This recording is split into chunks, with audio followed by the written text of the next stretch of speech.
ఒక చిన్న గ్రామంలో లక్ష్మమ్మ అనే గయ్యాళి అత్త ఉండేది. ఎవరు అడగకపోయినా ప్రతి ఇంటి విషయంలో జోక్యం చేసుకునేది. తన మాటే సరైనది అనుకునే ఆమెకు కోడలు సరోజ మాత్రం భిన్నంగా ఉండేది. సరోజ గడసరి అంటే చాలా సూటిగా మాట్లాడేది. తిప్పి మాటలు చెప్పేది కాదు. ఏది నిజమైతే అదే బహిరంగంగా చెప్పేది. ఒకరోజు లక్ష్మమ్మ పొరుగింటి విషయమై కోడలతో చర్చ మొదలుపెట్టింది.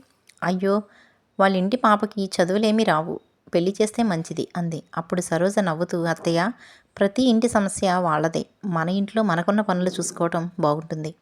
అమ్మాయిల చదువుకి పెళ్లి కంటే ఎక్కువ విలువ ఉంది అని చెప్పింది. మొదట లక్ష్మమ్మకు కోపం వచ్చింది. కానీ ఆ తర్వాత ఆలోచించింది. నిజంగానే కోడలు చెప్పింది నిజమే అని గుర్తించి అలా రోజు రోజుకి అత్తాకోడల మధ్య విభేదాలు తగ్గి గౌరవం పెరిగింది.